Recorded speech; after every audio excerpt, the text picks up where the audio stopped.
Di desa kecil dengan suasana puskesmas sederhana namun tampak bersih.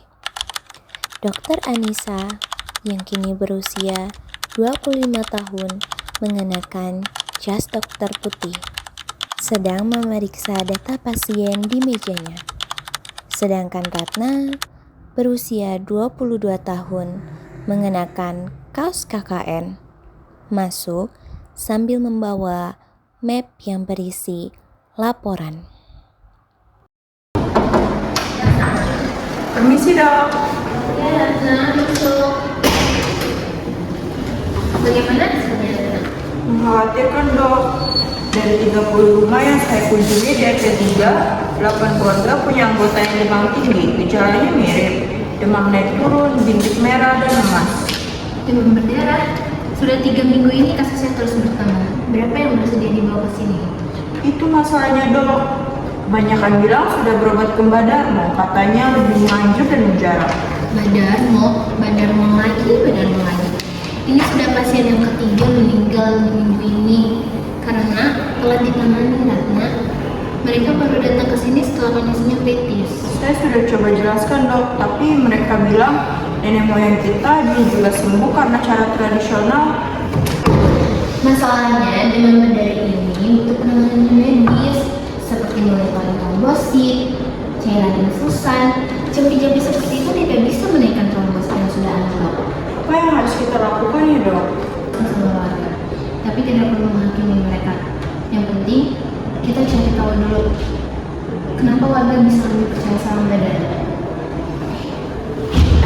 Di rumah sederhana dengan perkarangan kecil, Bu Sumiati kini berusia 45 tahun mengenakan daster, sedang menjemur pakaian, dan Dini berusia 15 tahun dengan wajah pucat mengenakan kardigan sedang duduk lemas di kursi teras sambil memegangi kepalanya.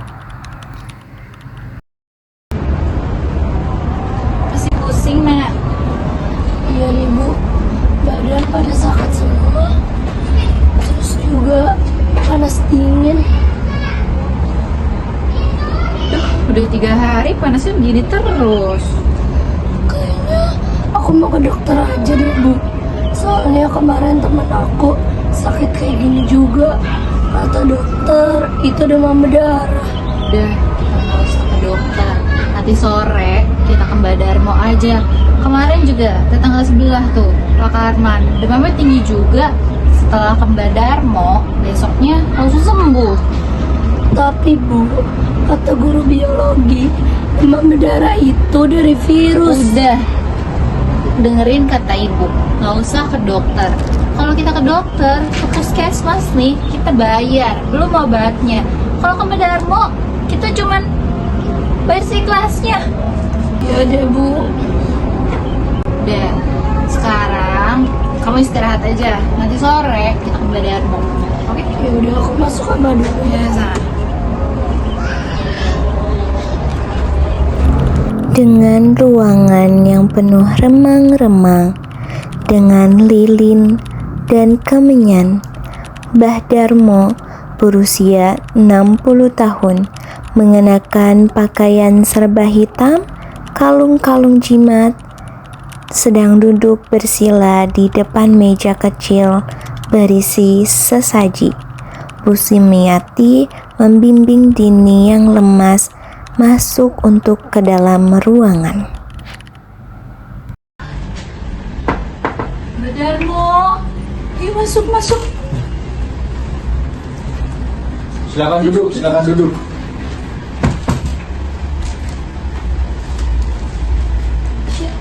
Ini anaknya yang sakit Bu Sumiati.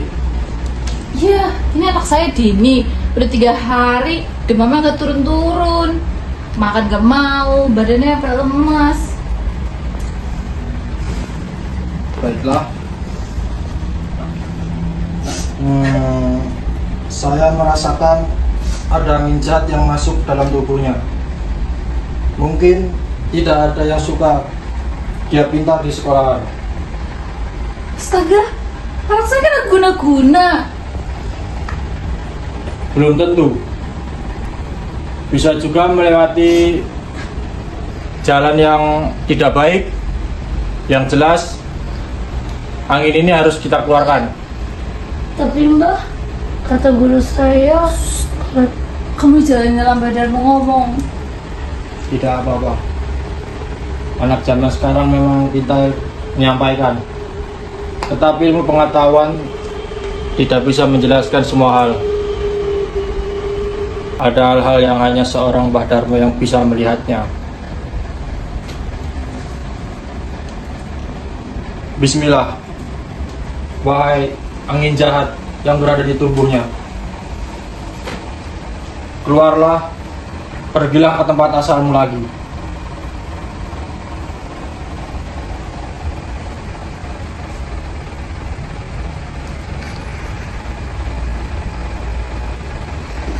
Aduh, udah. Sudah. Minumlah air ini 3 kali sehari. Selain itu, tempelkan daun sirih yang saya udah jampi sebelum tidur.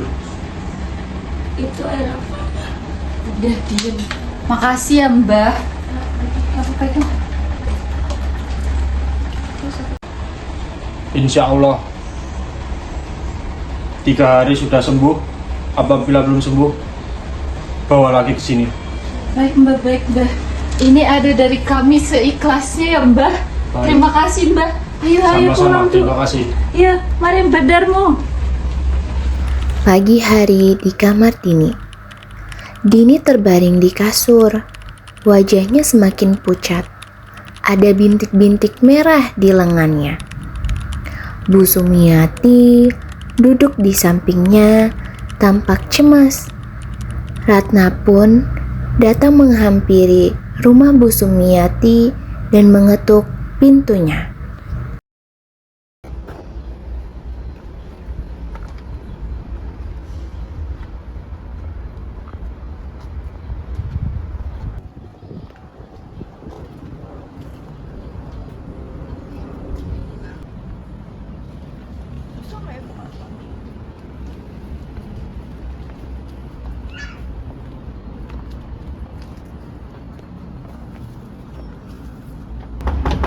Assalamualaikum.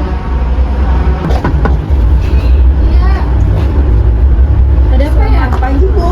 Pagi. Saya Ratna dari Puskesmas. Saya dengar di sini ada yang sakit ya. Iya, saya.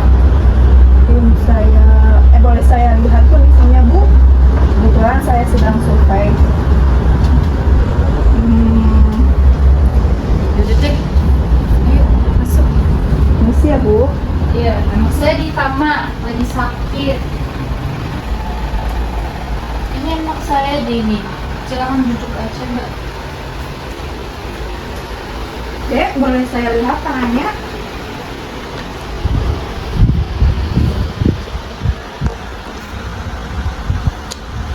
Oh, Bu, ini gejala serius. Bintik merah ini namanya Kazuki.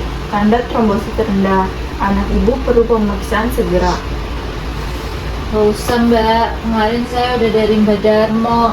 Kata beliau ini cuma masuk angin aja karena angin jahat. Bu, saya percaya. Bu, saya tidak menyuruh Ibu berhenti percaya pada tradisi. Tapi bagaimana kalau kita buktikan dulu bahwa Dini ke puskesmas untuk cek darah. Kalau hasilnya normal, Ibu boleh lanjutkan pengobatan ke Mbak Darmo. Enggak Mbak, saya takut nanti anak saya disuntik-suntik. Kasihan dia. Baik Bu, tapi boleh saya minta izin kembali besok dengan dokter kami? Sekedar ngobrol saja, tidak memaksa. Yaudah, terserah. Di puskesmas, ada Dokter Anissa dan juga Ratna yang sedang berdiskusi terkait laporan meningkatnya kasus demam berdarah. Bu Lurah yang berusia 50 tahun mengenakan blus putih, ia datang berkunjung ke puskesmas menemui Dokter Anissa dan juga Ratna. Assalamualaikum, Dok. Waalaikumsalam.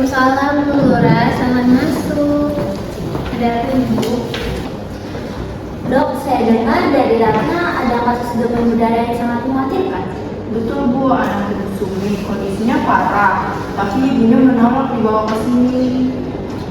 Saya paham sih kondisi Bu Sumi itu karena 5 tahun lalu suaminya meninggal setelah operasi otak dan mungkin dia masih trauma dengan perawatan medis. Apa saja ya reaksinya seperti itu kemarin. Dan badanmu itu beliau memang sudah bertahun di desa ini. Banyak warga yang sudah merasa terbantu. Tidak mudah mengubah kepercayaan yang sudah mengakar. Tapi Bu, kalau dibiarkan anaknya bisa meninggal. Saya paham, makanya saya kesini. Saya ingin membantu. Mungkin besok kita bisa ke rumah Bu Sumiati bersama-sama. Boleh, terserah membantu. Dan satu lagi dok, saran saya, jangan langsung menghakimi badanmu di depan warga. Itu akan membuat mereka defensif. Saya mengerti, perkataan kita harus lebih dialog, bukan kekerasan. Yaudah, besok langsung aja kita ke rumah Bu Sumiati bersama-sama. Nanti saya akan kabari lagi ya dok. Terima kasih. Sampai dulu. Keesokan harinya, sesuai janji Bu Lurah dan juga Dokter Anissa, mereka mendatangi rumah Bu Sumiati karena kondisi Dini semakin hari semakin memburuk. Bibirnya kering, wajahnya sangat pucat. Bahkan sesekali ia mimisan. Bu Sumiati panik. Dokter Anissa, Ratna, dan Bu Lurah pun datang ke rumahnya. Ada rasa keadaannya parah tidak?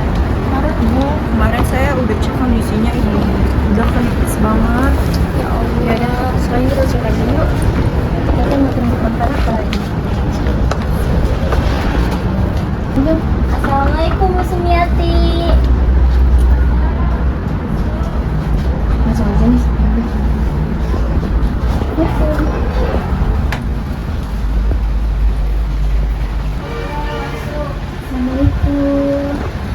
Halo Bu, ini anak ibu udah parah banget ibu, harus dibawa ke puskesmas. Saya bingung dok, saya udah lakukan semua yang disuruh Mbak Darmo.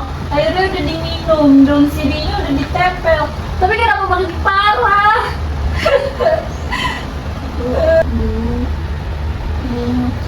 Bu Sumi, saya paham bagaimana perasaan ibu. Saya juga pernah kehilangan orang tua kena sakit.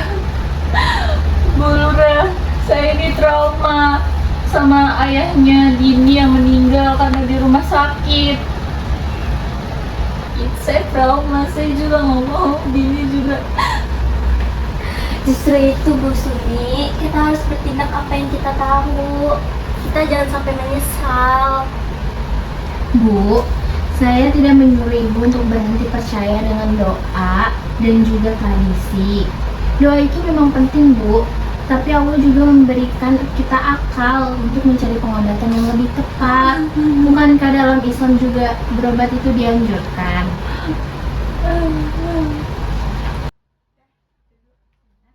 Bu, coba kita pikir bersama, demam berdarah itu disebabkan virus yang dibawa oleh nyamuk. Virus itu menyerang darah, membuat trombosit rendah. Untuk mengembalikan cairan tubuh dan memantau trombosit, kita perlu alat medis. Itu bukan masalah percaya atau tidak percaya, tapi memilih alat yang tepat untuk masalah yang tepat. Tapi Mbak Darmo bilang ini yang jahat. Bu, boleh saya tanya sesuatu? Apa dok? Kalau misalnya sepeda ibu rusak, ibu bakal bawa ke bengkel atau ke Mbah Darmo? Ya ke bengkel lah dok. Kenapa? Ya karena montir yang paham mesin. Nah, tuh manusia juga sama Bu, seperti mesin, ada bagian-bagiannya, ada cara pengerjaannya. Dokter itu seperti montir untuk tubuh Bu. Kami dilatih untuk memahami bagaimana tubuh bekerja dan apa yang terjadi ketika sudah rusak. Bu Sumiati, tidak ada yang menyuruh ibu meninggalkan doa Doa itu kekuatan spiritual, tapi kita pengobatan medis itu ikhtiar, fisik, keduanya tidak bertentangan. Ini, nak, ibu, Aku percaya sama ibu. baik dok, bawa dia ke puskesmas. Ya benar. Hati-hati ya nak ya. Akhirnya Dini pun dibawa ke puskesmas. Dini terbaring dengan infusan terpasang. Monitor menunjukkan detak jantung yang sangat stabil. Bu Sumiati duduk di sampingnya. Dokter Anissa masuk dengan hasil lab. Kemudian Dokter Anissa memberikan hasil lab tersebut pada Bu Sumiati.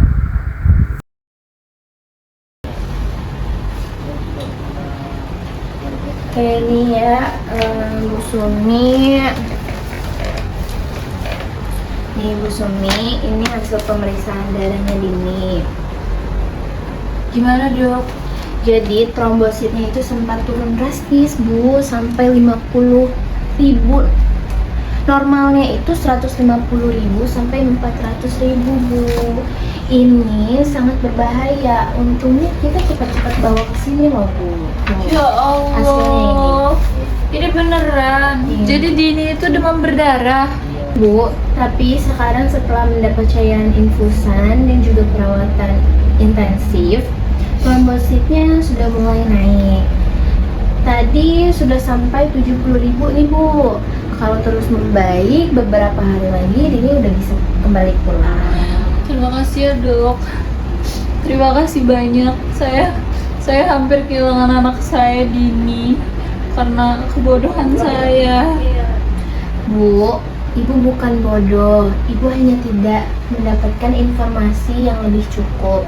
Dan Ibu punya alasan untuk tidak percaya pada rumah sakit setelah apa yang terjadi pada suami Ibu. Tapi karena kebodohan saya, ini hampir. Yang penting, sekarang Ibu sudah mengambil keputusan yang benar dan berpikir kritis. Bukan berarti kita meninggalkan semua kepercayaan lama. Berpikir kritis adalah berani bertanya, mencari bukti, dan mengambil keputusan berdasarkan fakta, bukan berdasarkan kekuatan. Saya mengerti dok. Terima kasih banyak ya dok. Sama-sama Ibu Sumi. Senja perlahan menyelimuti desa dengan cahaya jingga yang sangat hangat. Sementara angin sore berhembus pelan membawa aroma tanah dan dedaunan kering. Suasana di teras rumah Mbak Darmo terasa hening, namun penuh makna.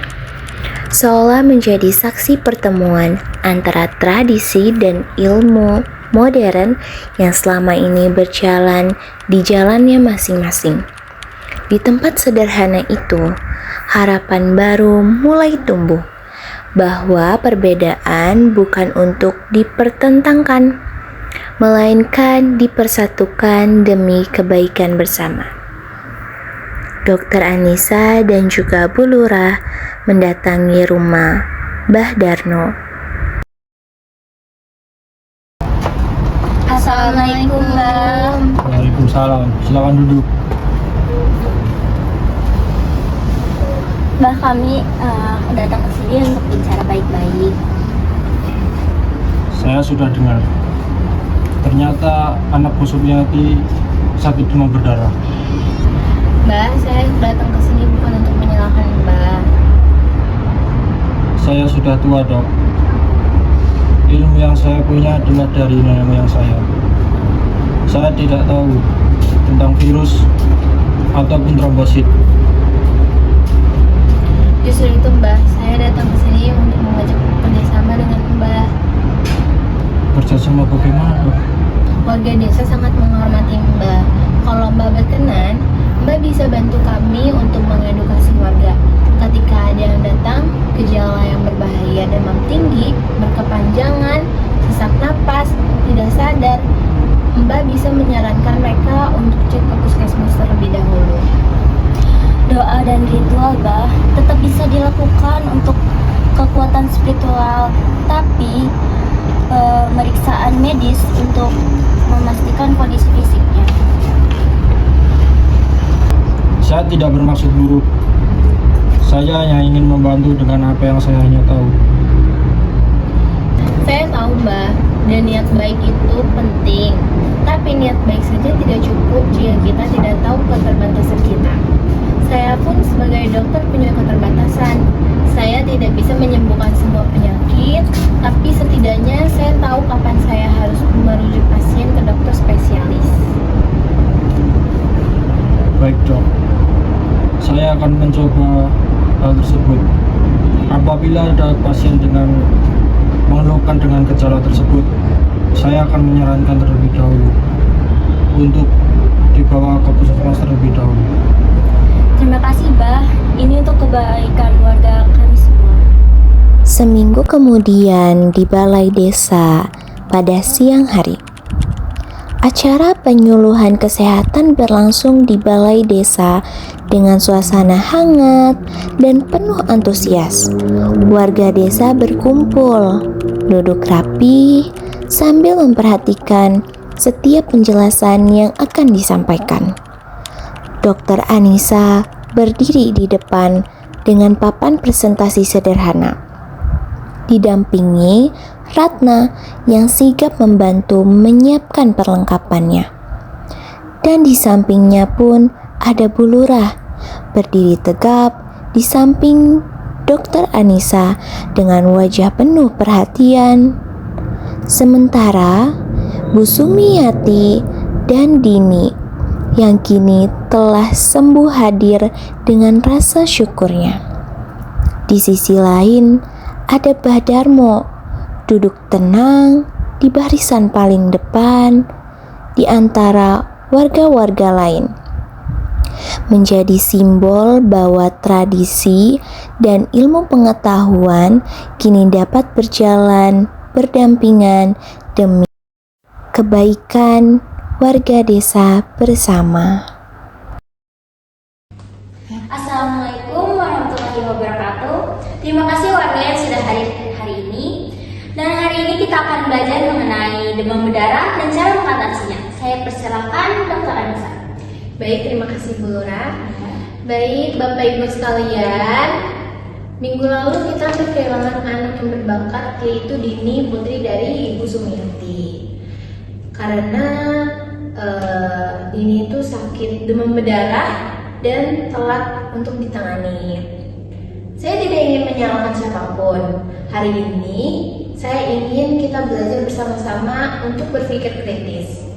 Berpikir kritis bukan tidak percaya dengan apapun, tapi adalah keberanian untuk bertanya, apakah ini benar? Apa buktinya? Siapa yang kompeten menjawab pertanyaan ini? Misalnya, kalau kita sakit gigi, kita tanya, siapa orang yang paling paham tentang gigi? Yaitu dokter gigi. Kalau kita butuh ketenangan hati, kita bisa meditasi, berdoa, atau menemui orang tokoh agama. Yang berbahaya adalah ketika kita menggunakan satu solusi untuk semua masalah. Doa tidak bisa menggantikan obat antibiotik, tapi obat juga tidak bisa menggantikan ketenangan hati. Boleh saya berbicara, Dok? Mbak Darmo mau pesannya apa? Bapak Ibu, saya Mbah Darmo yang selama ini kalian percayai. Saya ingin mengakui kejujuran saya. Saya tidak tahu tentang virus, tidak tahu tentang trombosit, tidak tahu tentang demam berdarah. Ilmu saya ini terbatas. Mulai sekarang, jika ada yang datang dengan saya dengan keluhan demam berdarah, badan lemas, bintik-bintik merah, saya akan suruh ke puskesmas terlebih dahulu. Doa dan jampi-jampi dari saya tetap bisa berjalan, tetapi kondisi fisiknya harus ditangani terlebih dahulu. Itu namanya kearifan, Mbak. Mengakui keterbatasan itu akan menjadikan kebijaksanaan.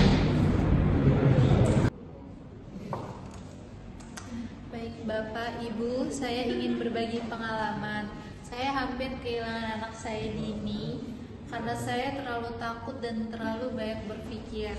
Saya tidak bertanya kenapa. Saya sangat bersyukur masih bisa melanjutkan hidup. Saya ingin melanjutkan sekolah tinggi agar bisa menjadi dokter seperti Dokter Anissa yang bisa membantu orang desa seperti saya.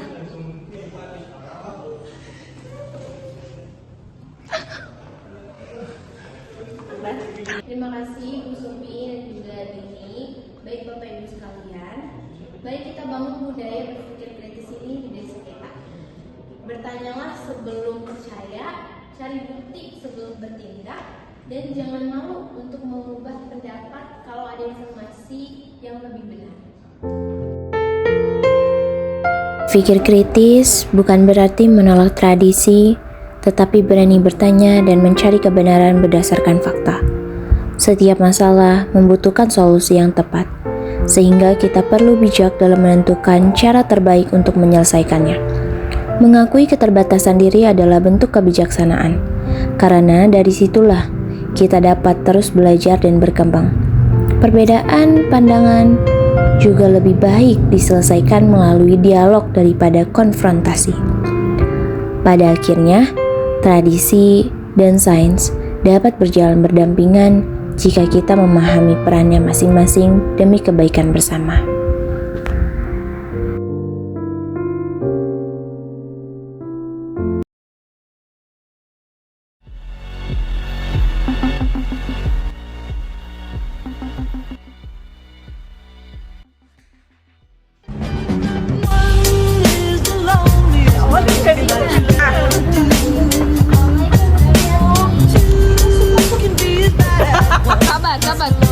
Sabar.